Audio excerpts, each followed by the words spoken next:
Right. Okay. Hello, everyone.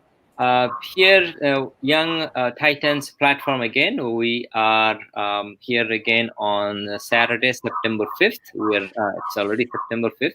So today's topic is your personal career and life for young Titans. Yes, we are. We will talk about young professionals who are in the workforce for some time, just started their jobs, or want to change their jobs or career path, or embark on a new entrepreneur journey. And where do you get started? So we will have all subject matter experts or people who are experiencing their life, and they will be coming to this one Young Titans platform. And today we have, of course, our young generation speakers. But before I introduce them, I just wanted to let you know who are with us here today. So let's start with Kamrul. Kamrul from Bangladesh joining. If you want to introduce yourself, please.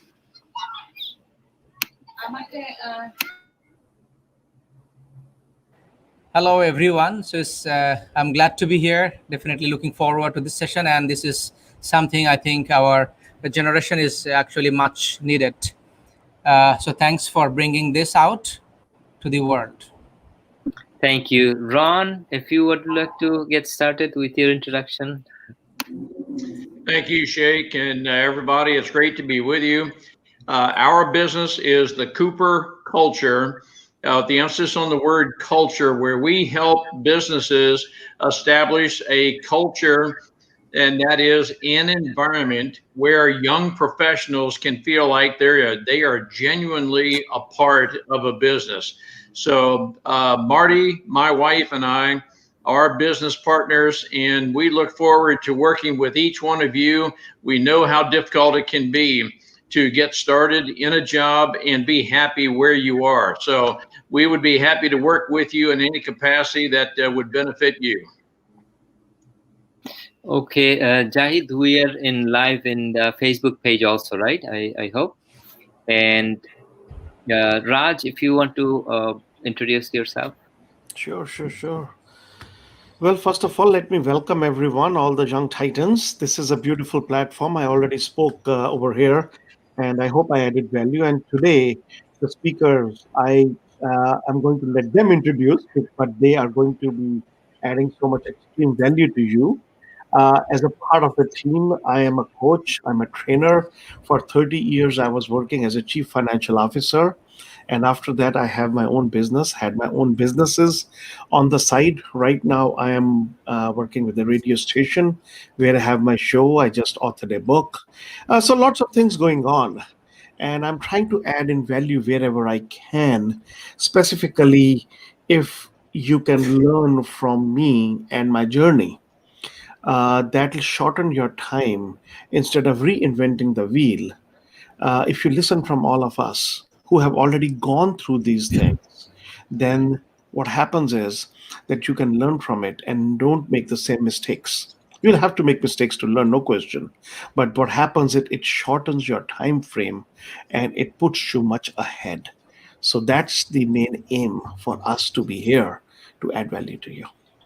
Oh, wonderful. Thank you. And then we have a couple other people who might be joining or on the road, and one from UK, another person from Timur from South Africa, and Dr. Halida. I don't know if she is online yet. Probably not. Okay, she is our advisor from Johns Hopkins University in Maryland, USA, and I am also in Maryland, USA. My name is Sheikh Jilur Rahman, and I am at this moment the founder of the UNEX Leadership, and who is actually getting this young titans platform established, and we're trying to reach as many young titans as we can to help them out on their journey who are just graduating or graduated, and then they're in the workforce for a few years, and what you're gonna get. Now, our speakers today, which is the most important part here, Enam and Madhury. Enam is an attorney, Madhury is a doctor, and they started their journey together now. But of course, they are already established in their own platform, in their own journey, in their own life, in their own profession, and how they did it, what they did. and how you can get there, on a better way and without less success. They say that you learn from success, your own mistakes, then you learn better from your other success, but you learn even better and or you are wiser when you learn from others' failures too.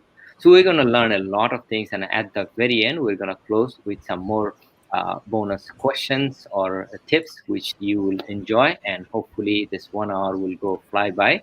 And if you have any question whatsoever, please put that on the live chat, and that can come to us and we can get to whoever you choose to have that questions get to.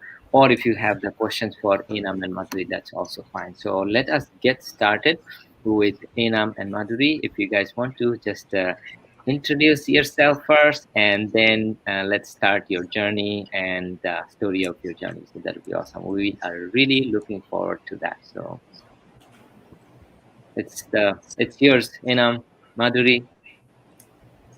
Who wants to start to introduce and then your story, please?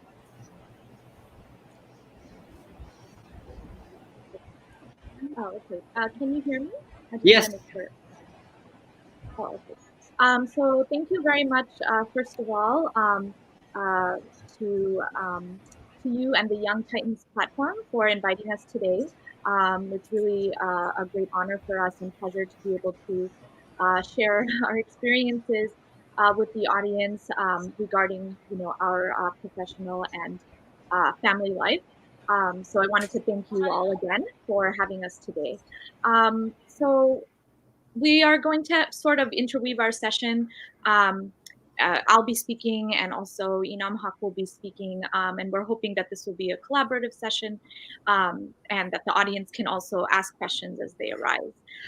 So I'll just start off by introducing myself briefly. I was born in Chicago, the eldest of 4 children, and have lived in many states throughout my life, about 7, and grew up mostly in California. I, from a very young age, had an interest in going into medicine, specifically in women's health and reproductive health, not just in the biological aspect, but also the social aspect of, women's health and reproductive health in the United States and also all over the world. So I think probably as young as 5th grade, I told my parents that I wanted to be the doctor that delivers babies, which is in OBGYN. So I always had that aspiration kind of growing up. Later on, I went to a medical magnet high school, and then did my bachelor's at University of California, Berkeley in molecular and cell biology. Then I went to Georgetown and did a master's in biophysics and physiology. I did my medical school at Drexel Medical School in Philadelphia, Pennsylvania, and then moved to New York, where I did my residency at SUNY Downstate Medical Center in Brooklyn, New York, in obstetrics and gynecology. After which I joined faculty as assistant professor at Albert Einstein College of Medicine in Bronx, New York. So that's just a short snapshot of just, I guess, the CV details. And of course, we'll be going into more of the personal and sort of goals and struggles and, achievements that we've done throughout the way. As far as some other interests I have an interest in international health and education. So I did do a lot of work abroad, and also I'm very involved in the community, doing a lot of community service, but also have a lot of hobbies as well, which we'll get into later. So that's sort of a snapshot overview of where I am in my career and kind of the more educational and career path that I took. So I'll hand it over to Enam for him to do his introduction, and then we'll get more into the details of career and family life balance. Thank you so much. Thank you, Madhury. So hello, my name is Enam, and I guess just a little about me. I think I'm just the quintessential sort of late bloomer in the sense that I grew up in Newton, Massachusetts, and I was my family is a first generation Bengali American. So they had come over here in the early 80s, and I grew up in Massachusetts. I was, at least in high school, I was not a particularly good student. And I think it dawned on me senior year in high school, which is pretty late, about 16 years old, that I had to sort of create a life and start working towards some kind of goal or achievement. That's when I then ended up actually trying to turn around a little bit of my career or my, sorry, I'm getting a little bit echo, a little bit of my sort of academics and things like that. And I tried to reinvent myself. So I went to St. John's University, which is a college outside of New York City in Queens, or inside of New York City in Queens. And I did.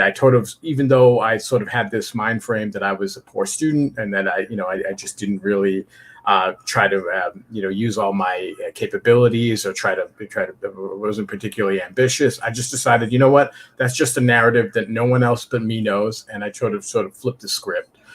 From there, I went to law school, and then I worked professionally in New York as a corporate attorney.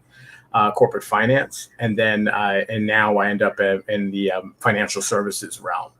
So my journey's been one with a lot of different changes, and I think, at least for me, I know the topic today is balance, and that's something that I think I've been striving for my entire life. And so that's why I'm happy to be a part of this platform, to share my personal experience, and to really, I'm hoping this is somewhat interactive too. So if anybody has any questions, I mean, we can see the chat, we can see the comments, but just please, to make this more engaging, I highly recommend that you do that. So I think we'll get started, I guess, with the lecture itself. And I'm sort of reluctant to call this a lecture because, again, I don't want it to be something one-sided. But I'm going to start this unusual for a lecture, because I'm going to tell you what this lecture is not. This is not going to be a lecture about boundaries of geography or limitations of time. So if you think you were going to get some kind of magic formula or, some kind of marketing, that this isn't the case. Some kind of, pizzazz, some kind of Tony Robbins type presentation. This isn't just going to be that. There's no magic formula here. And that's actually we have about 3 or 4 main points that we're really going to hit today. And the first one is really, there's no one size fits all approach to balance in your life. There's no magic formula. And I don't know. Let me interject you here, just a quick thing, because the reason why this platform is formed, and one of the visions that I always had, was bringing people who are in general people who are people in their day-to-day life, the usual life, bringing them and their stories, how they grew up. It's not, as Enam said very nicely, actually, it's not a lecture. It's not a Tony Robbins kind of thing. It's not that kind of, overwhelming early successful people and that kind of thing who are who's who.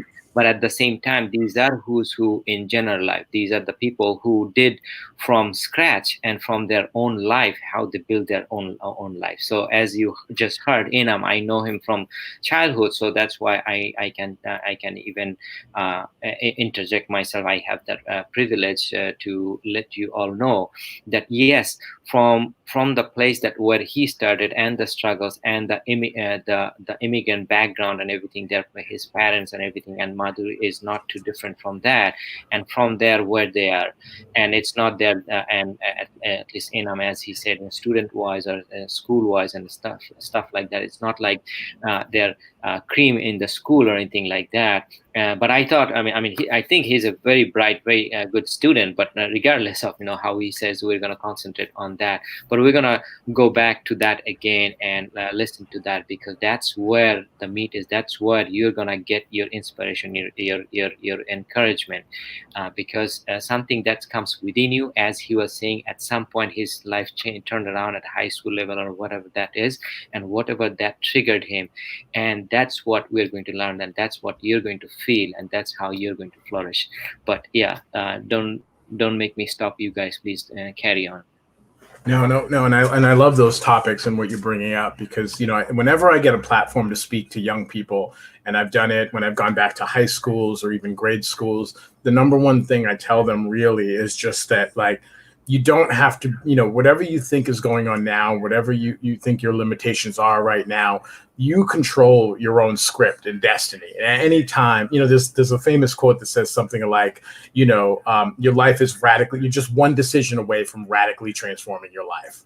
And it is true at some level, because, just like when it's easiest to do it in a new place. So when you just start at, let's say, for instance, a new college campus, no one knows anything about you. They don't know that you're not good at math or whatever it is that you think is in your head that you're not good at. So it's the perfect opportunity to sort of constantly reinvent yourself. And I always tell young people that no matter what you think about whatever it is, those are just things that are sort of inside of you, and no one knows that on the outside. You can work to achieve those things. And I've drastically turned around my own, I remember, academic career, which I felt like for some reason or another that I wasn't good at certain things, that I didn't have these capabilities. And then it turned out that, it's just finding the things you like, finding anything that you're passionate about. Those are the things that you got to really push. And that actually brings me perfectly to the second point. And I'll let Madhury take it, but it's really about, you have to figure out what you want in this life. And it is evolving, it is changing.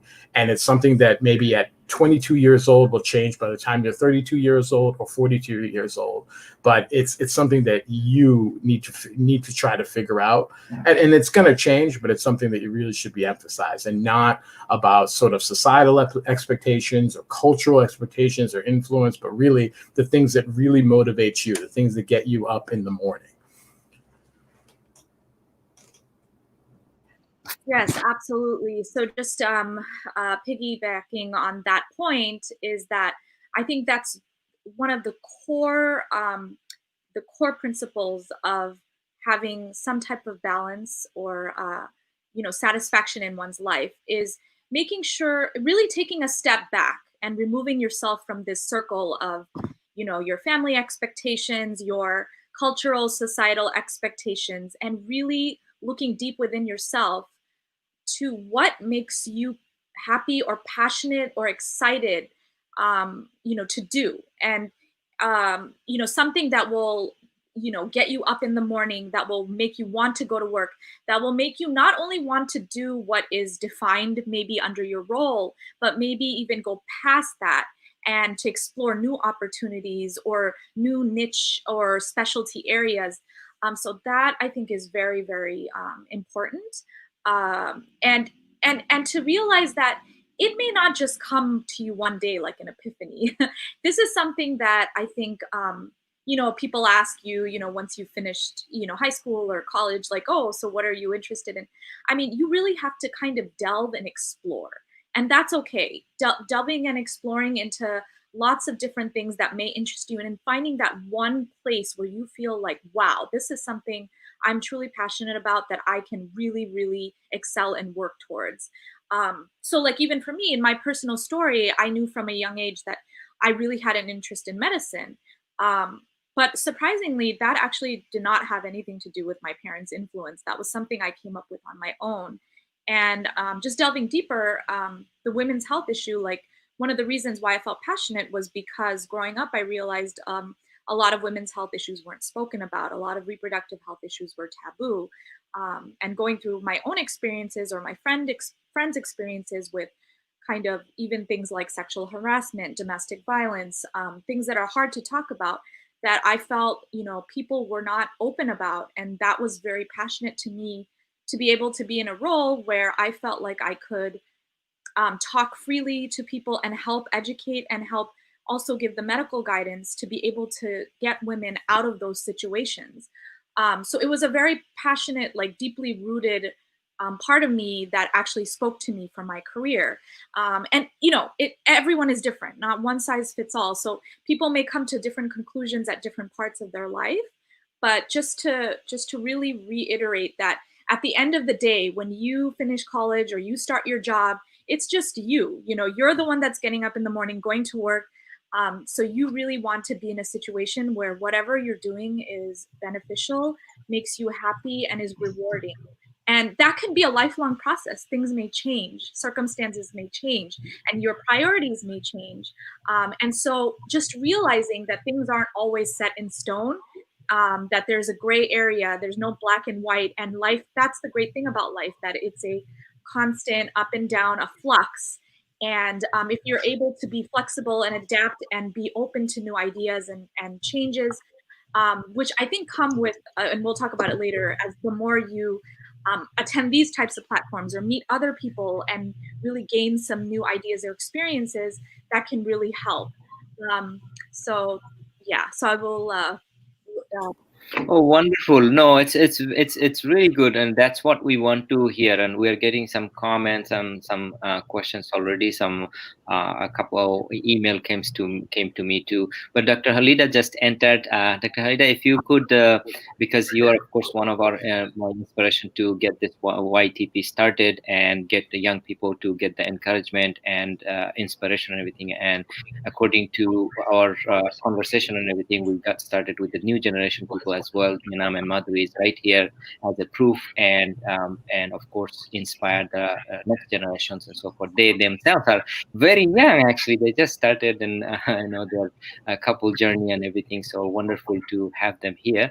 But at the same time, Dr. Halida, if you want to kindly introduce yourself since you just came in, of course, I think that they just got started with their introduction. Just to let you know. Okay, Julio, thank you. My apologies. I was in another webinar with Bangladesh where they are trying to mainstream public health in the health ministry. So it stopped. So I was there as a discussant.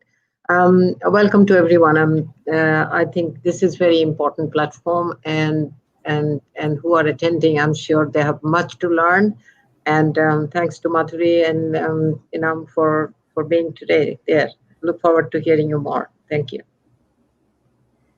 Thank you, Dr. Halida.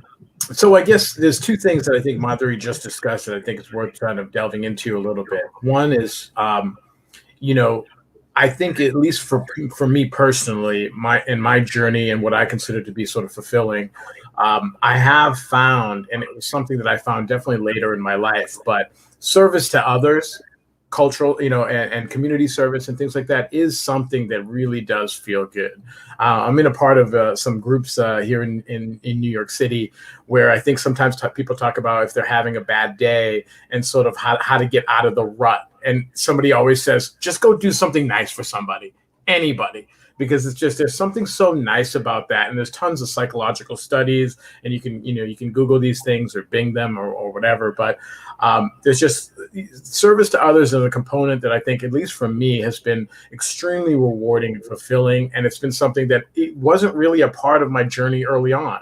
Because in the very beginning, as you're sort of trying to scratch an existence in this world, and you tend to, maybe focus on financial objectives or whatever it is, you're not really thinking about, sort of like others in a sense. And not to say that that's a bad thing or a good thing, but you are, especially early on in your career, you're sort of laser focused on you, which is important. But I think that at least for me, my journey has definitely been that I find a lot of different like valuable insights and not just for me too, to do them. Like anytime that I feel like I give, I also get, and it's just, so it is something for you in a sense too. But it is, something that at least for me that I found later in life to be much more enjoyable. And the other thing that I wanted to note too is, again, just look at what we're going through in the world today with COVID-19 and the pandemic, right? This is obviously, and for many people, a sort of terrible circumstance. And, there's all kinds of struggles going on either here in the United States and I know abroad, but there's also a sort of paradigm shift here. This is the perfect time to talk about work-life balance, because now we have a generation of workers who realize now, okay, even like some of my friends in New York City that work in extremely sort of fast-paced, quick environments, and they're very, very, they're very successful people in their own right. But they're seeing like, okay, look, I can now have my family life at home and have this balance at work, because they're doing most of their work remotely, if you're lucky enough to have a job like that.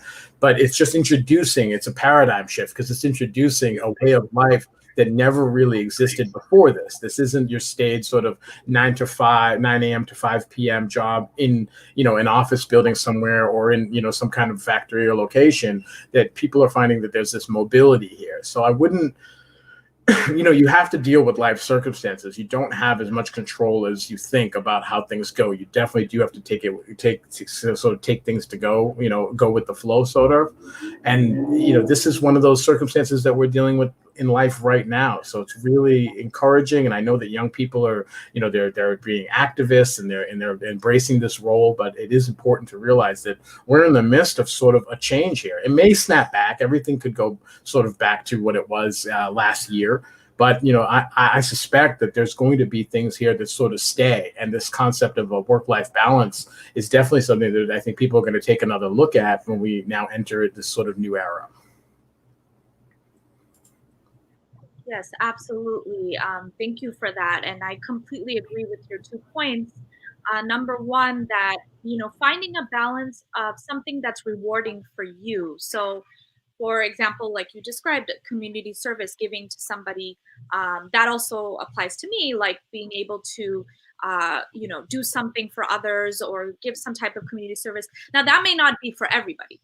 This, as we said, is a not one size fits all. So it's really about exploring what things really bring you happiness or feel a sense of rewarding joy. So for somebody else, it may be a certain hobby. It may be a certain spending time with a family or friend. And we'll get more into that later in depth, but just keeping that in mind, that it is really important for a lot of us who are starting our careers.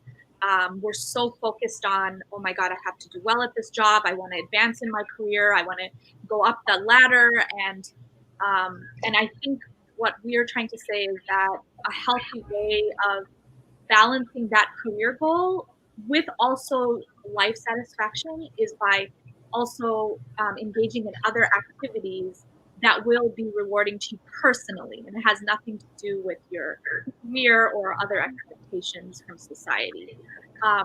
So our basic 3 to 4 points that we want to really touch on today, as we've mentioned before, and I'll just reiterate them, is that number one, there's no size fits all approach or magic formula to this.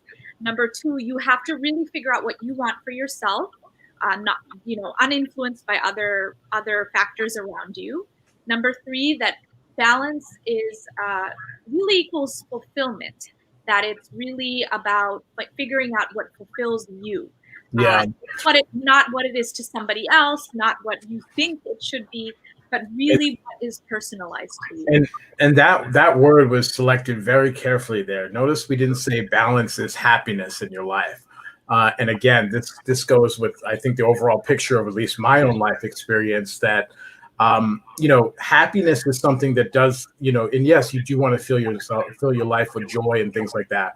But there's so much that you don't control. There's so many things that are outside your sphere of influence that inevitably you're going to be put in a position where you're not going to be happy. A loved one may pass or get sick, or something may happen in your life that you have no control over. So it's hard to say, oh, well, my goal in life is just to be happy my whole life. It's very difficult because there's so many things that can sort of hinder that. So we talk about fulfillment as sort of the, and not to get too philosophical here, but that's just the human condition. You want to be a fulfilled person. You want to be well adjusted. You want to have a range of emotions and different experience. You're going to, I can guarantee everyone, and I don't know how many people, you can't see the number that are on this chat right now, but everyone here is going to have in their life in the next year some smashing success, some smashing failure, some kind of loss, some kind of in a sense of some kind of sadness. It's just going to happen. And so, I think when we talk about fulfillment, it's really about just getting a sense of something that's complete, that's whole. And that's why it's a range of different, it could be happiness, it could be other things, but we didn't want to make it too sort of egocentric, where it was just going to be things that, I feel like there's a happiness, like profession developing, like there's this religion of happiness that's sort of sprouting up, and the social sciences are focusing on it. But it's just like, at least to me, I feel like it's hard to just focus on that narrowly. So one thing I want to again come one more time, because you talked about balance, you talked about happiness here, and I see that the coordination that you have is really great as usual, and you always surprise me in a good way for that too, which is and the way you coordinate with the two of you and few things, that's actually astonishing in many things that you guys do together. Great, but how you talk about community service, hobby, and all those, so, and you're already you're living in a high-paced city, New York City, and having jobs or career development path that you chose and everything. Those are all high demanding. So how do you envision yourself that within that you will have that balance? I mean, I know balance is almost like a taboo subject, and I know Ron personally don't believe in balance in work life, which is the teaching from our mentors and John Maxwell also. But other than that, I mean, how do you do that? How do you get time, in other words, and do all those things, and also progressing in your own journey and with your own vision and the things that you'd like to know, without influencing others' vision in it, or if with or without, I don't know. But I'm just saying, of course, you have a nice vision and nice understanding of that. How do you create that, and how do you follow that? Yeah, I mean, that's a great question. I think for me, at least, when I first started my professional career, I was a corporate finance lawyer, and I chose to be a sort of a corporate lawyer, which is, if you're familiar with attorneys or barristers or counsels or lawyers or whatever the concept is, wherever you're from, there's the type that are in court and that are litigating and that are sort of arguing cases, and then there's a whole generation of lawyers that are sort of behind the scenes doing paperwork. I was one of those lawyers. I still am. So it's just not the some people think I'm a lawyer and I'm always arguing in court and things like that. There's different types of lawyers. But I'll say that, at least for me, the catalyst for my major career change, which happened in 2015, was that I felt that something was wrong with my life, that it wasn't working out. I was in extremely poor health. I wasn't able to fulfill my social obligations. I was missing like huge swaths of life because I was always so absorbed at work. And so my journey to sort of some semblance of balance was to actually pivot my career at that point.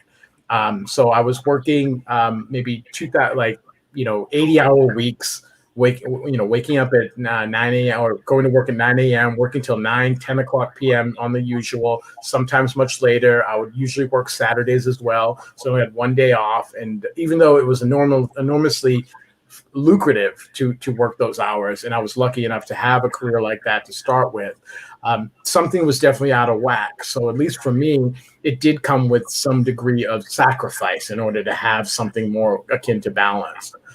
So for me in 2015, I had pivoted careers where I used my legal background and the knowledge and experience that I had gained for 10 years, which is what I did as a lawyer, and brought that to a non-legal role, that where I still get to use that experience. I still get to use, sort of my skill set that I had, but it's for a different clientele, and it's not without the demands that it was on my time.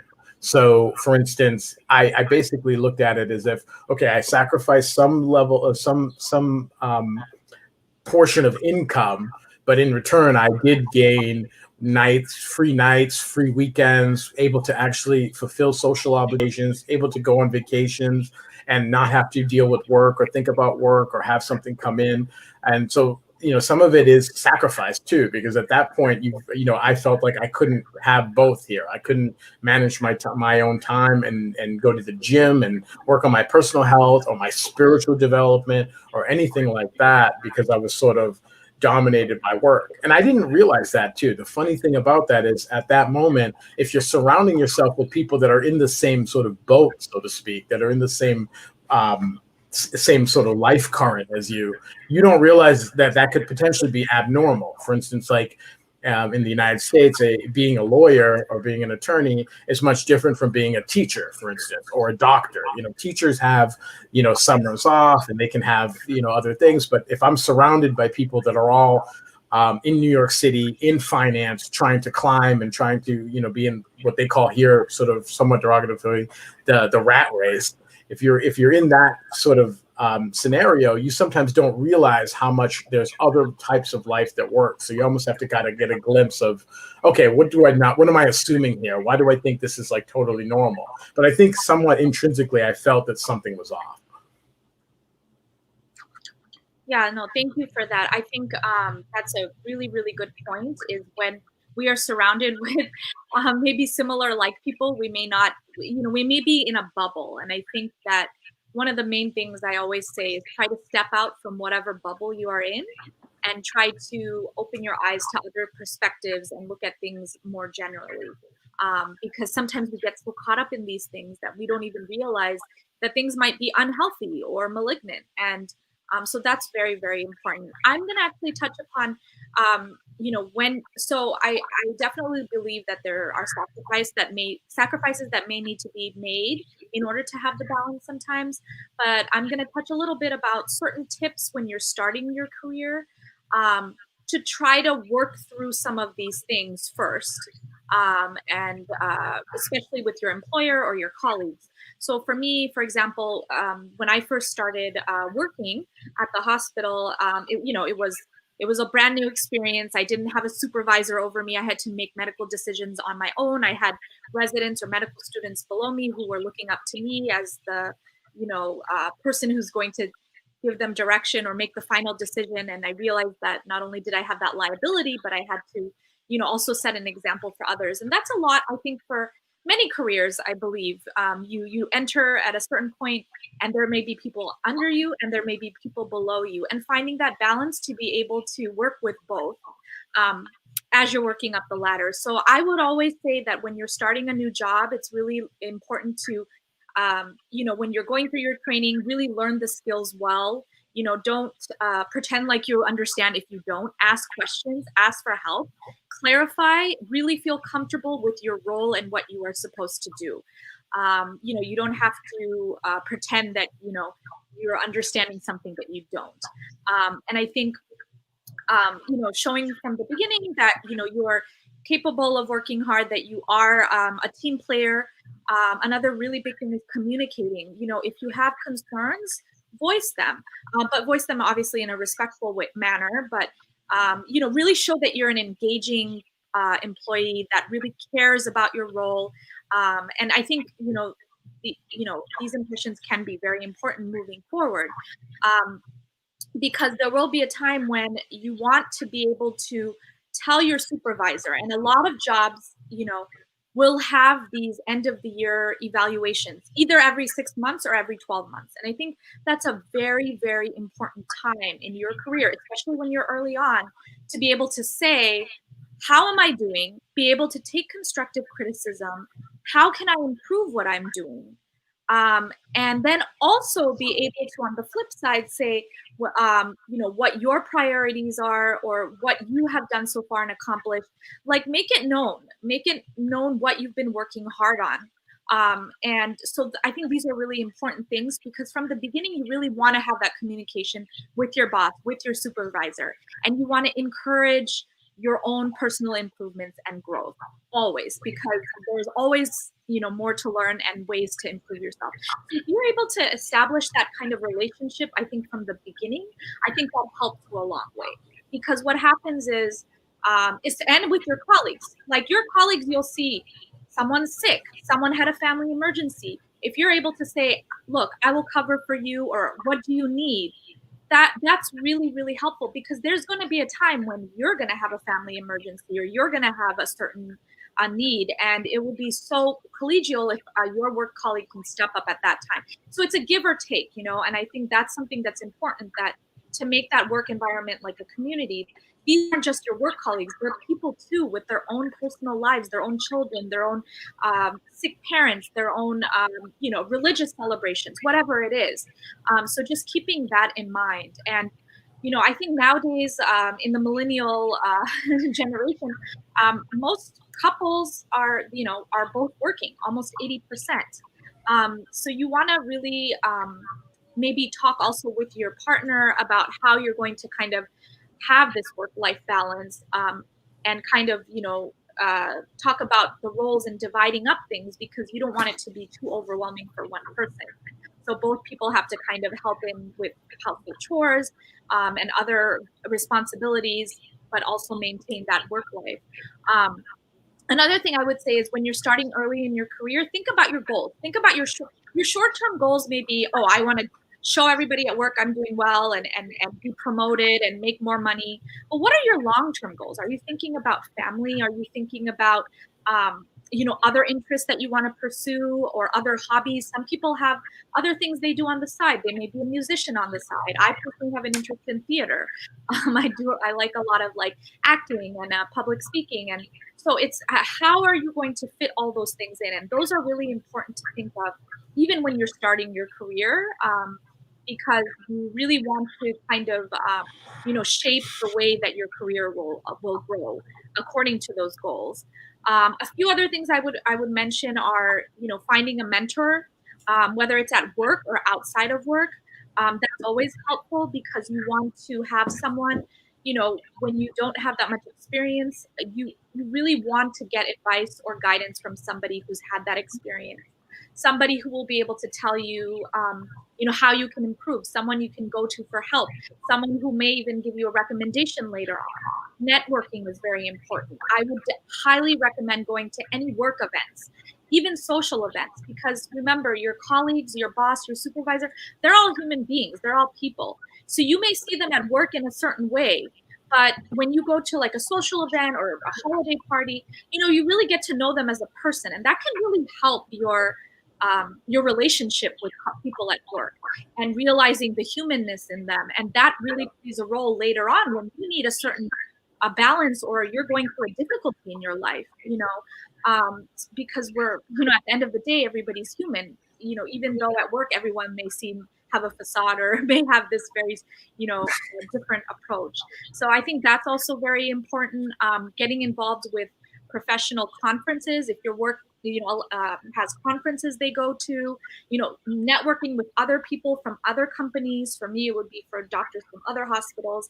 It really helps open your eyes about what other colleagues have out there, how their bosses work, how their companies work, getting involved in interest groups. And I would say lastly, what I would really advise is also, once you enter a career path, things may change. You may change your career entirely, or you may find that you have a specialty you want to focus on, like a niche. So I really feel that, that's something you also want to explore constantly. Just because you're in your first job doesn't mean you're in a tunnel and you're just going to be in that tunnel the rest of your life. Like, be open to other things that may stem from that job. And be open to experiencing those things as well.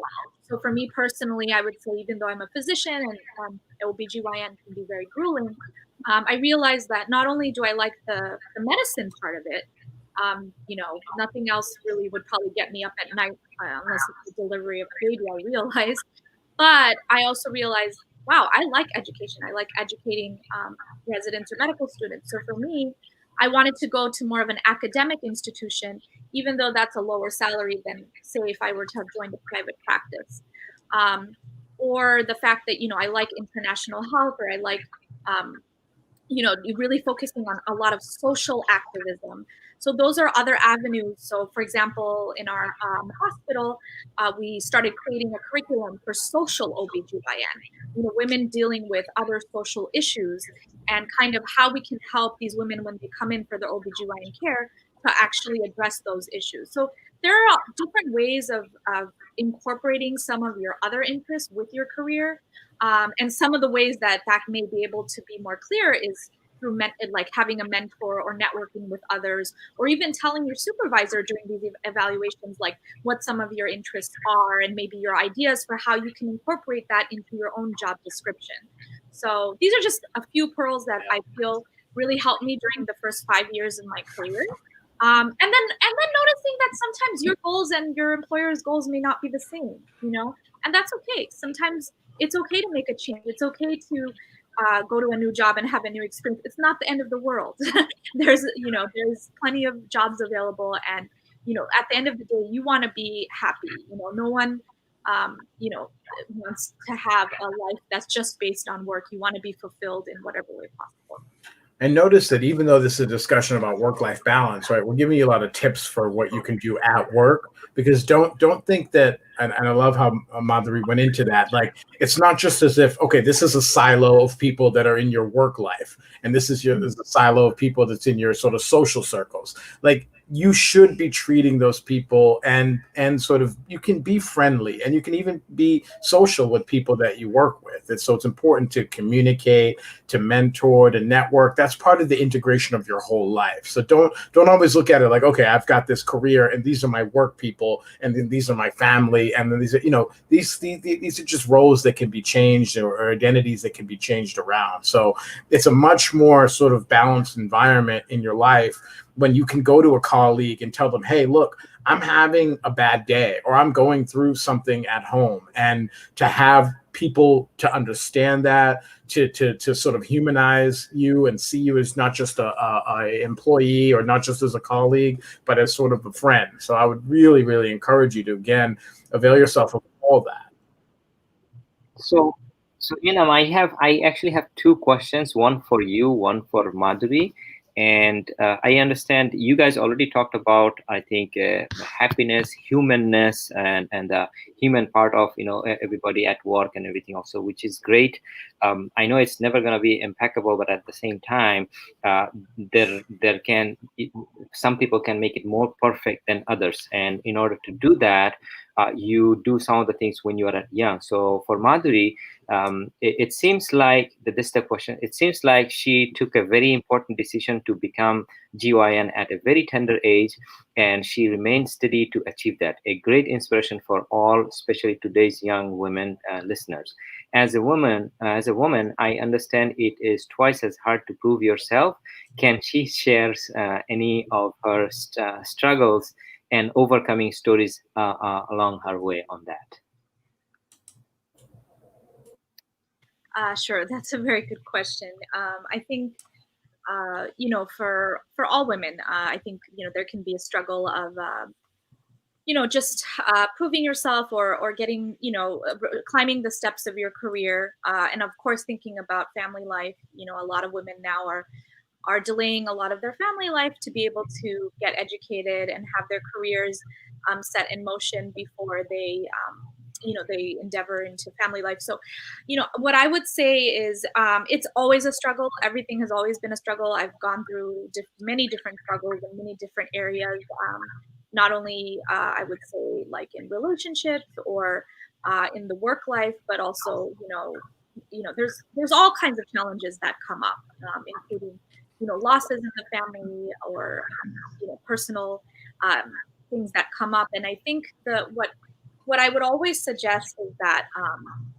you, no matter what you may consider as a failure, like I was always used to being a good student, but in medical school, like one exam that I, had to take over was like life, it was like life changing for me. I'm like, what? I've always been, but it happens and it's okay. And I think that, a lot of it really has to do with how you deal with these struggles. So something may happen that may put you at a complete loss or grief. And I would say, don't be fake about it. You allow yourself to feel those emotions of disappointment or sadness or whatever it is that you're feeling, or anger. But reach out for support, with people you trust. Make sure you have a support circle, and always, as you heal from that, you will actually find that, when you share your story, someone else will share their story. When you share your story with a mentor about a personal struggle, they may actually surprise you with their own stories and how they dealt with it. And you learn how to kind of not only heal, but also come back stronger. So I think, being very persistent, like if I'm in a situation at a workplace where I feel like I've been discriminated against, if I have a mentorship in place, then I can go to help. Like, how do I deal with this? Do I go to HR? Do I go to some supervisor that's higher? And how do I, kind of try to do a conflict resolution? So I think it's a matter of not giving up, always looking for resources and people that are higher up that can help you. So establishing that relationship and just being very persistent and not giving up. So I hope that helps in some way. Yes, I think that's a great tip, and the resources I learned at some point early, but I did not practice it as good as I would like to. But now I believe in that. Question for Enam: how did he turn himself around at that young age? What was the driving force?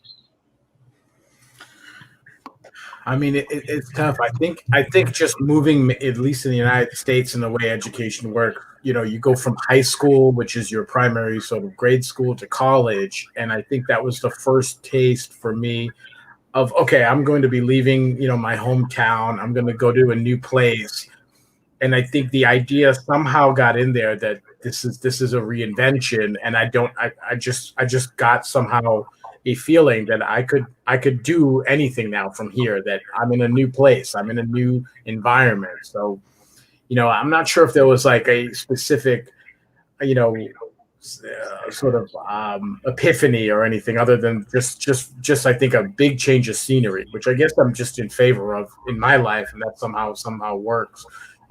It's just that you constantly have an opportunity to sort of redo things in a way, especially if you're.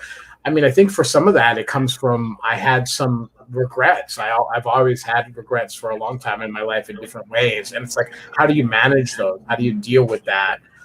Do you hang on too long? Do you try, or can you find a way to sort of go above it? So I had a regret about not trying as hard when I was in grade school, and I had something like that where, and it kind of touches on what Madhury just spoke about, which is just that, the real test of character is really, how you deal with adversity. It's easy to be a great person when you're successful and everything goes right in the world, for you. But it's like, well, how do you deal when you get sort of punched in the mouth and you fall down? It's how do you get up from that, and what do you do? How are you going to be a better person? And for me, that's been a lifelong journey. And there's just, for every success in my life, and there's been a lot of good ones. I was student body president when I was in college. So I ran for president of student government, and law school. I totally changed it around. I was actually an excellent student there, graduated with honors. And, but to think like, okay, for every success that I can find and pair in my life, which at least nowadays I'm even sort of, I don't like to talk about it because I don't want to sound like I'm bragging, but there has been a lot of success in my life. But for each one of those, there's been a really bad loss somewhere. You know what I mean? And it's just thinking about, and maybe people don't want to talk about sort of those things, but it's really like when I was 21 years old, my father passed away, and that was very hard and difficult for me. And it was, again, something where I think I did learn that it's about sort of how you move forward. And like life deals you a certain sort of way of life, and you don't have a lot of control over that, but you do have control about how you react to it and what you do. And I think, at least for me, I've always been very optimistic that things will work out. You don't want to find yourself in sort of a pessimistic spiral, and you just want to focus on, well, what are the positive things I can take through this? So I think anyone that's really gotten or attained anything of value, there's been a struggle to it. There just has. If something's just given to you really easy, there's not a lot, I don't think you'll have as much sort of happiness about attaining that thing. But when you've gone through sort of a life where you've had to really scrap and get something, it's meaningful, and it changes you, and it changes your character. And that's a journey that continues, like even today, I'm on the edge of being 40 years old. I don't know what I'm going to look like in a decade from now and what my life will be, but I'm open to it being totally different, or all kinds of changes, or even the goals that I think I have now, I may not. Wonderful. I mean, we're almost towards the end of our things, because then I have to open it up for all of us to discuss, even though we are kind of doing that from my end at least. But the last thing I want to interject on is that as a couple, because now you are coming from well, your parents' background is very similar and all those things, I understand, and they are immigrant, first time here and stuff. But you guys are either born here or almost or grown up here from a very young age and everything. So there's a balance and all those things going on, which we kind of privately talked with Dr. Halida the other day, all of us and stuff. So now bringing on that, in one sense, as the definition goes, I can call you guys as like the second generation, so to speak.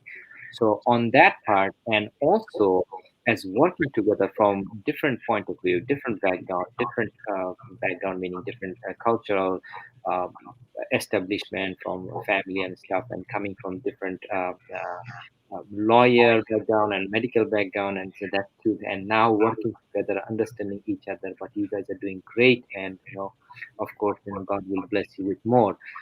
But now, how do you continue to? Is there any plan? Is there anything that you thought of, or what would be your one advice kind of thing that this is the right thing to do? At least these are the limit that everybody should maintain as an individual or person or a couple or any of that thing. Thank you. That's definitely a hard question, but we'll probably have different answers, I'm sure. But I will say that I think it's a continuous process. I think it's something that fluctuates all the time. That we have to, always sort of think of new ideas or ways to kind of work together. I will say though that I think once you sort of know your own passions or your own things that are important to you, it really helps to share that with the other person, because then you sort of respect each other's, personal needs. And I think that's also where a lot of the balance comes in, aside from career, but being able to understand each other's, personal needs and balances and ideas. And so, I think certain things to really think about that not only apply to when you come home from work, but when you are dealing also in a family or couple relationship is being able to communicate with each other, not letting it wait, communicating right away. This applies also at work. Don't let things build up. Communicate with your employer, communicate with your spouse at home. Sometimes you may need another family member to help with the communication. Sometimes you may need, a professional, a counselor, or a therapist, and that's okay. And those are all things that are helpful to keep things always fluctuating and in the open and constantly working to improve things. Knowing what, if both people are angry or something like that, taking a break from that, knowing what will help you de-stress and decompress, whether you're coming home from work or whether, you're around your partner and you may not be agreeing on something. But, taking a break and tapping into your creativity, like whatever, people have said that, whatever your creativity or creative expression is, if you're able to follow that, it leads to better physical and psychological and mental health and stress relief and higher self-esteem. So, I think respecting each other's hobbies, like for example, I really like a lot of theater and performances, and I've done dancing and lots of public performances. So that really keeps me rejuvenated and keeps me very balanced for myself, and it helps that I think that my husband understands that and supports that and encourages that. So I think that is really helpful. And me being aware of like what his activities or hobbies are that make him happy on a different level, and being able to be supportive of that when he does that, I think that can really help create a balance between two people. We both enjoy community service, so if we engage in something with community service together, that can be rewarding for both of us, not only individually but as a couple. Both of us really, really value spending time with family and friends. And so that's something that we really put importance to, or, now that I've been a little bit more into my career or a little bit more progressed, we're focusing a little bit more on family. And so, maybe our roles have changed a little bit. I may have stepped down from the work platform a little bit to allow for some other family and personal reasons. And he's taken a little bit more of the career, the part. So, it's really finding a balance is also finding a balance with your partner, and being able to understand each other and understand that, priorities may change, things may fluctuate. And social events are really helpful, whatever types of social events that people that speak to them. And I think a really big thing is your physical and mental health, like self-care. What do each person do for self-care? Like for me, I like going to the spa and taking a break, or having some retail therapy. And for him, he'll talk about what he likes to do, but being supportive of that. It can also be spirituality, being observing certain religious practices. For me, I also really enjoy interfaith activities. That can really also bring a lot of peace for you if that is what speaks to you. And I think one of our main things we enjoy a lot is traveling. So really planning ahead of time when we're going to take a vacation to go somewhere and explore together, to really kind of get away and reset. I think those also really help. So I think when you're talking about your balancing your career goals and your family goals, you're not only thinking about balancing career, but thinking about your personal balance, but you also, if you are in a relationship or family, you also want to think about what your family balance is with your spouse or partner. And that really creates a very well-rounded picture for your life and well-being. Okay, I think it's time for us to open it up to all our moderators here for question anything, and last 1 minute we have a few kind of fun rapid fire questions too. But just to let you know, there's dozens and dozens of likes, comments. Special thanks to Kamrul. Good job, everyone. Excellent tips for everyone. Thank you very much for CKH and network also. So all those things. But having said that, Raj, Ron, Dr. Halida, the floor is yours to ask any questions or to find out any meaningful things out of their conversation. Please go ahead. Halida, I just wanted to, while I was listening, it was excellent discussion, and I'm sure that the listeners and our audience must have enjoyed the personal touch and the personal experiences. These are very rich experiences. I just want to share very quickly, and I think it is relevant, that you and my personal experience is that volunteering can help you achieve many things. So one time, very quickly, I know time is essence here. I came to US, and there was a United Nations preparatory committee for ICPD Cairo conference.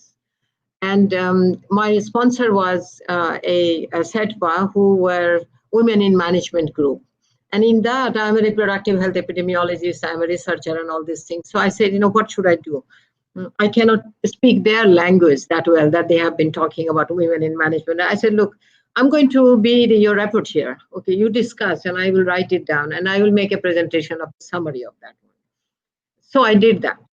And I think I made a summary of what they discussed, and they liked it. So what they did next day in the event forum, they nominated me as a chair of the Asia region. So my job was to go and talk to various people from our region and collect the reproductive health related issues and make a presentation for 10 minutes. So that volunteering gave me that opportunity. So from the NGO side, they gave me 10 minutes and I talked about it. And it was, I think, very well accepted.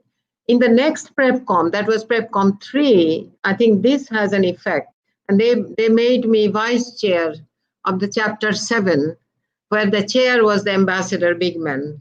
And if you remember, the UN on the top, people are sitting. So I was there, a lady wearing sari as a vice chair. And my job was to finalize the chapter 7 of the program of action. And all 189 countries had to accept each and every word. So I needed their vetting to finalize that one. So this is an excellent example of volunteering. A simple volunteering can take you from there to there.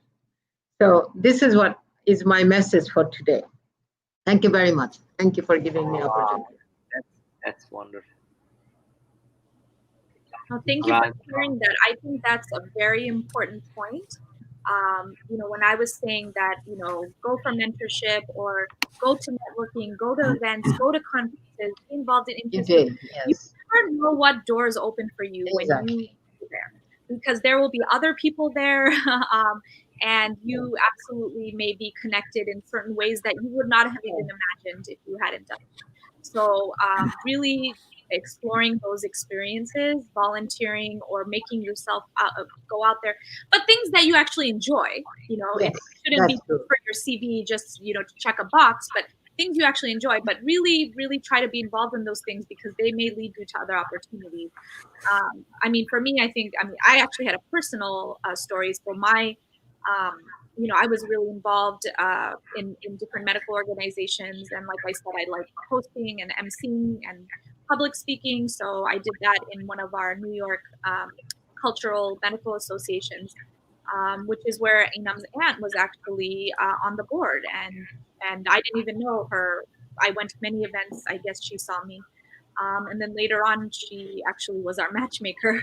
So I was saying, you may have different types of career or even personal opportunities that may open up. You just don't know. So always be open and always be enthusiastic and put yourself out there.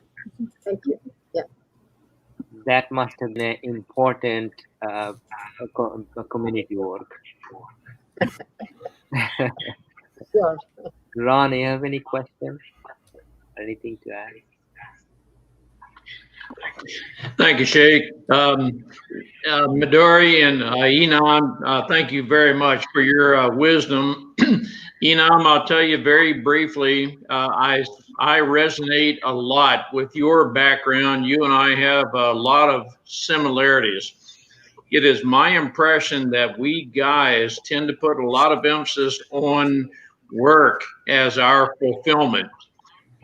Enam, it was my take from what you were saying that even though you had a law degree past the bar, you were not totally fulfilled with being what I think you were calling it a paperwork lawyer, but rather you changed your emphasis to leverage that part of your legal background to vary your emphasis in what you wanted to do for the job.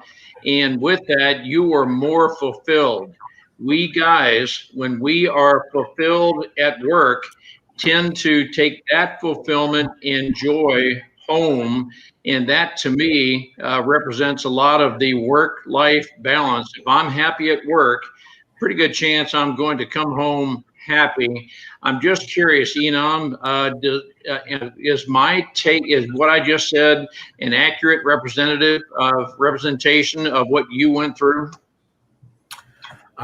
Yes, I think it was. I think that I'd been sort of unfulfilled because of just the grind of that work and the demand on the hours, and I feel like I needed more time.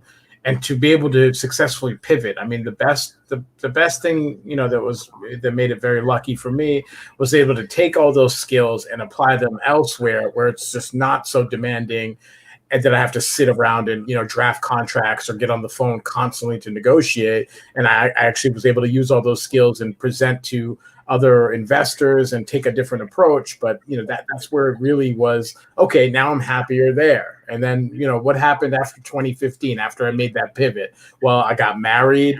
All kinds of great personal things came. I discovered meditation, something I'd never ever explored before in my life, and it just it was a domino effect. And you're right, it's not like you can be, and I always see this too, even at work or anywhere else, but who you are is who you are everywhere, right? So if you're really unhappy at work, I don't understand how it could be that compartmentalized to be extremely happy elsewhere. It's just not going to happen. You have to be an integrated person. And so yeah, if you lose your temper with your, if you're in the household with your kids, you may lose your temper at work. You may, it's just it's the same thing. You are the same person you are everywhere. You just bring all that with you. So it's a great point. Very well said. Thank you. Raj? Well, first, let me commend you. Both of you did an exceptional job. Exceptional job. I mean, you have added so much value to the listeners today. And this is something which the listeners should go back and listen to it again and again, because you have seen all different levels of failures and successes coming to where you are. And that's a huge learning aspect. And so, wonderful job, wonderful job. The only question I have, quick one, because I know we are at the 15-minute mark.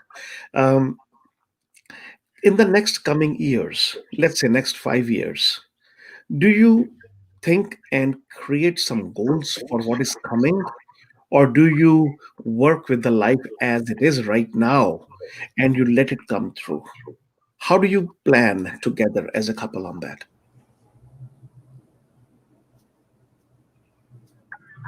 That's a very good question. I will say, we're not obviously discussing this, but I would say in that answer that we probably do a combination of both.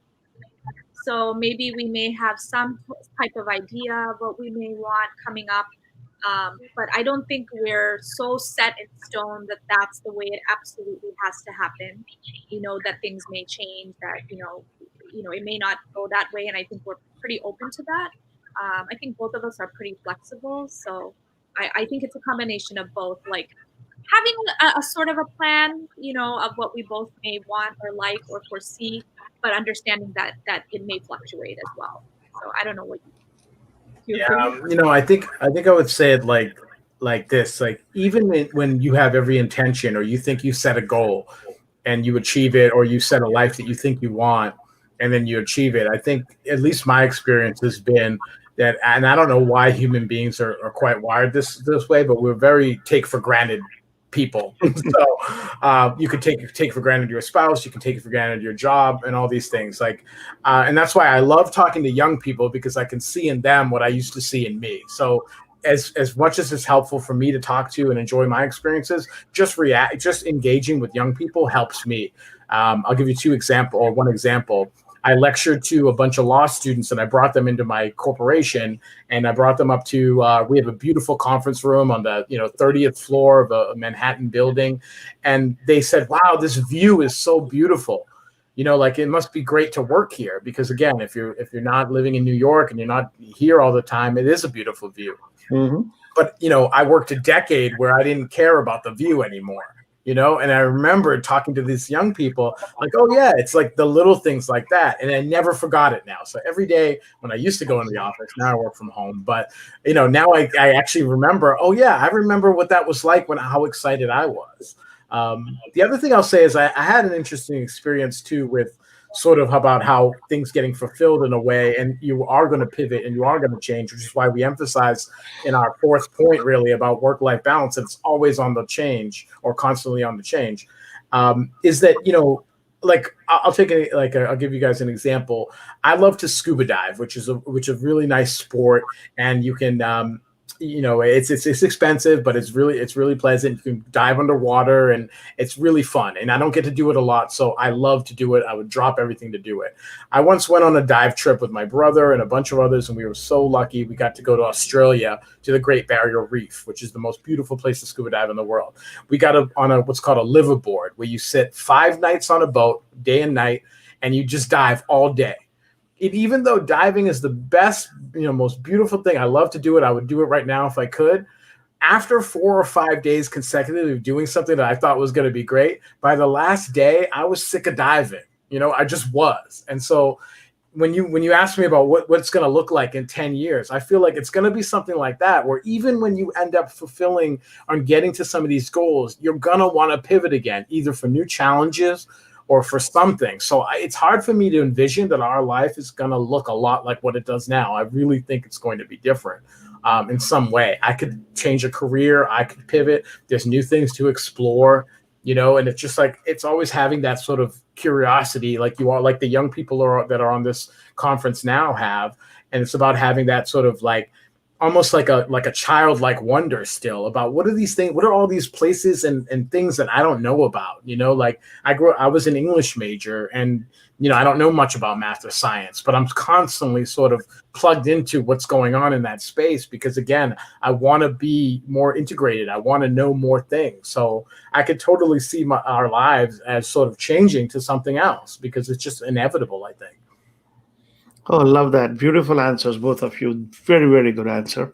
Thank you for that. That shows that you are right in the where you should be, and you have your life open, because I have met many people at your age range who have sort of set their things in stone with the goals. I have to. And you know what? That's where they then start feeling that misery when they're not able to get that, because they do not shift the goals. And I believe the goals are a guideline and nothing set in stone. So get to that guideline. And as things change, you will have to change, because things in life will happen which you don't expect. Things in life, like with COVID-19, who expected to be sitting at home, and we are all together here? So you find something good out of it.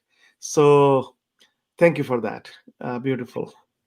Yeah, and just to add here from my things, in my last question, so to speak, that I see your growth also, and you turn around, and there was a point in my life also where I was not being able to be in touch with many things and do the things that I could do and all those things, and it happens to everybody, I suppose, and as you said about your life also, and how it at some point it turned around, and I understand few of it now.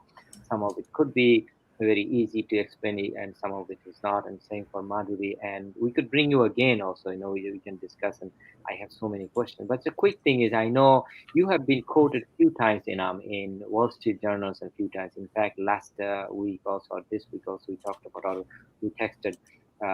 So within this busy time and everything, how do you get yourself exposed on that and be real, I mean, people are really talking about you too, and same thing I see within the culture and many other things for Madhury also, and your family background and many other things already talks about that anyway.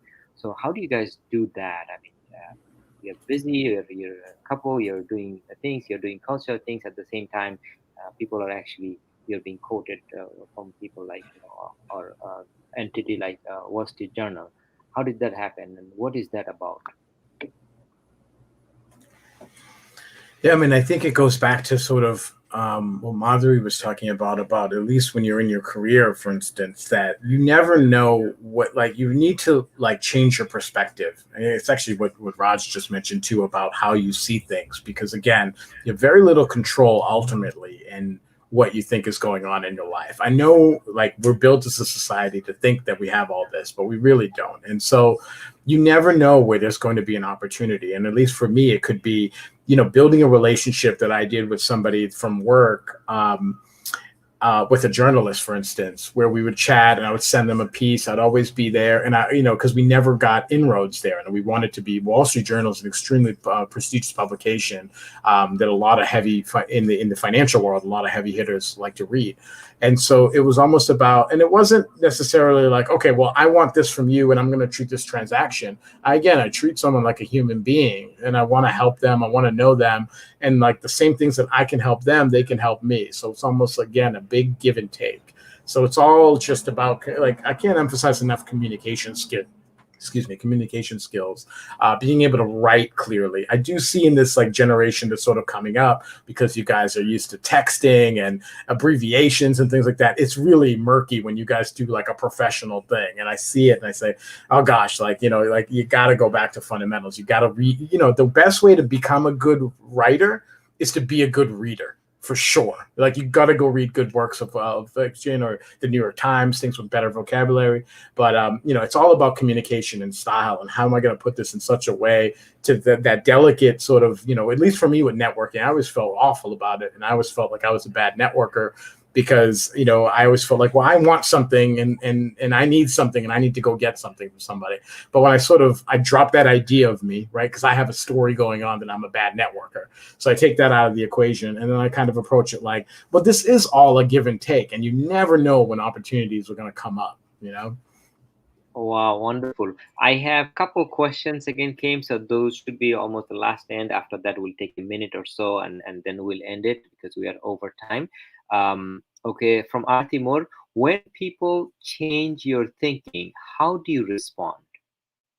I think it's to both of you. When people challenge your thinking, how do you respond?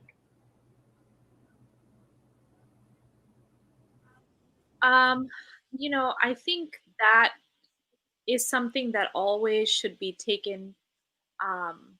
You know, someone may immediately get defensive about being challenged or questioned. And I think it's very important to take a step back and really try to understand where that person is coming from, and what they're asking, and really reflecting and thinking, you know, where did this arise from? And is there something that I'm doing that could be changed or could be improved? Or, you know, so I think that whenever I'm challenged in some way, it gives me motivation to actually initiate a discussion about it, you know, to really maybe share where I'm coming from and hear where that person's coming from, and be open to that, and be able to take away the defensiveness of it, and more focus on, you know, is this an opportunity for me to grow, or me to change?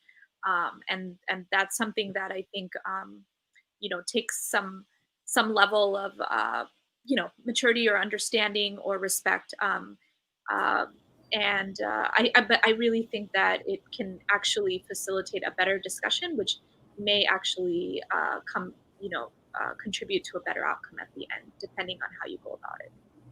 Yeah, I can remember professional instances where I think at least early on in my career, if someone challenged me, I took it very personal, and I was going to defend it, and I made it something where I'm going to stand my ground at all costs. And at least today, for sure, I'm not that way anymore. So if I feel that someone has a different perspective, that's the best thing I can see, because it's gonna illuminate a blind spot for me, or we're gonna be able to make a compromise, or I can see things the way they see things. So it's almost like today, I think I'm much more in the beginning of my career, and I think Madhury touched on this earlier. I think I pretended to know what more than I thought, right? Every profession does that at some point. They call it imposter syndrome, where you don't really think you're, you know, for sure doctors, right, in the first year, but lawyers too, where you don't know how much you know and all these things. But I think nowadays it does take courage, but it's much better to just say, when something gets said, hey, can we just pause a second? I don't know what this means. You know what I mean? I think to me, that's a sign of maturity, and that's a sign of growth, and that's a sign of like you're comfortable in your own shoes and your own expertise. So I definitely don't pretend that way anymore. So when someone does challenge some kind of thought that I have or whatever, or some kind of discussion, I look at it now as an opportunity and some kind of mini growth moment almost. Yeah, even as a physician, I get questions from patients all the time. They may be challenging, or it may be something that I just am not aware of. And you don't want to be someone that just makes up an answer. You want, you know, it's important to be able to stop and reflect and say, well, this is what I do know about that, but you know what, let me look it up about this other aspect and get back to you. You know, and I think that's a much more it shows a lot more integrity and a lot more just, you know, morality. Well, I completely agree with Raj, what he said, that it's like we really learned and we really talked about so many things, and I'm so much more interested to know more. But of course, time constant, we cannot do that. But it's like, you know, we have to go back and listen to it again and again, you know, that kind of thing. And people will actually learn a lot. But as a wrap up, Dr. Halida, Ron, if you guys have any last kind of comment, question, anything like that, if not, or if so, after that, we'll get into a 30 seconds, 1 minute rapid fire question. Raj has a few, hopefully. Ron, if you have any great. If not, you know, me and Raj will do a few questions, and which has to be answered within few seconds or so. It'll be fun, and then we'll wrap up. Dr. Halida, anything from you?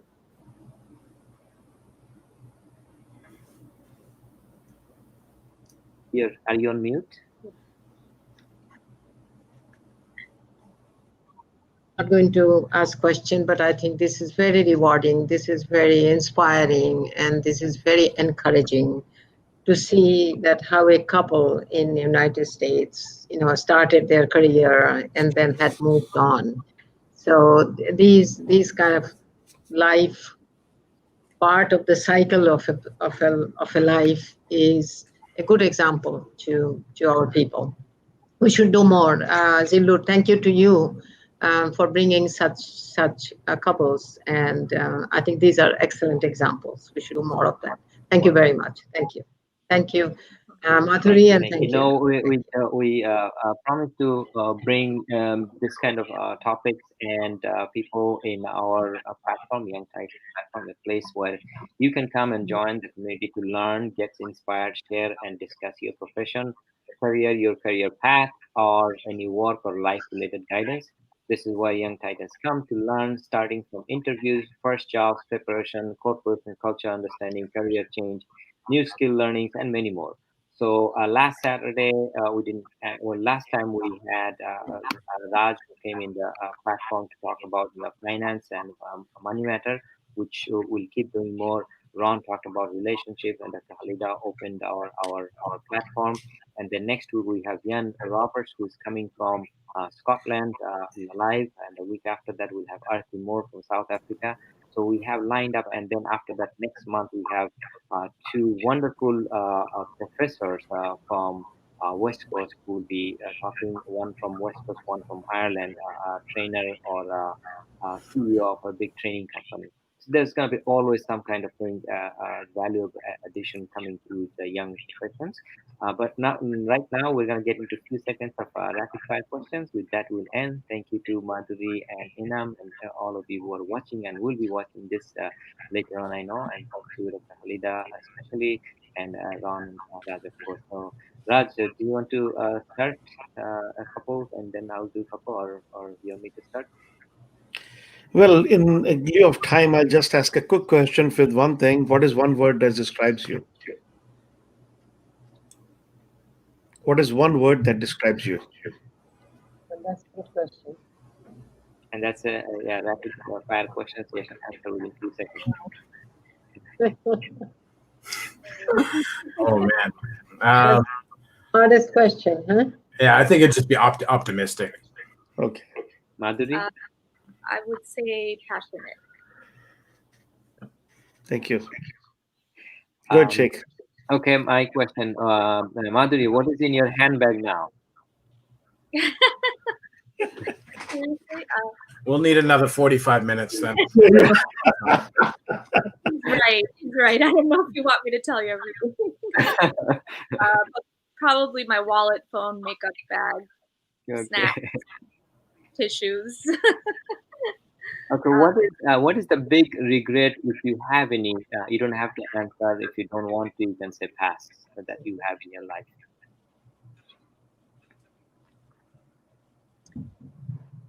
My biggest regret would probably be a lot of the things that I shared today I didn't know earlier in my life. Oh wow, that's deep. I wish I had heard some of these things earlier in my life. I think it would have changed a lot.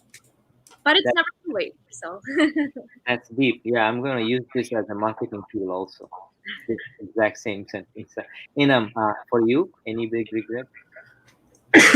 I mean, I have several, I guess, but I guess it's just, at least early on in my life, being harder on myself than I should have been. And I do regret that, and that's filled it into many, many different other scenarios in life. But it's just like, give yourself a break. You know what I mean? Like, I think sometimes we're so hard on ourselves sometimes that it's just, it's really something you gotta give yourself. You're human too. You get a break. I want people to be compassionate towards people, but start it with yourself. You're not going to be a kind, loving person in the world if you don't have that sort of feeling for yourself. So, Ron, do you have any rapid fire questions?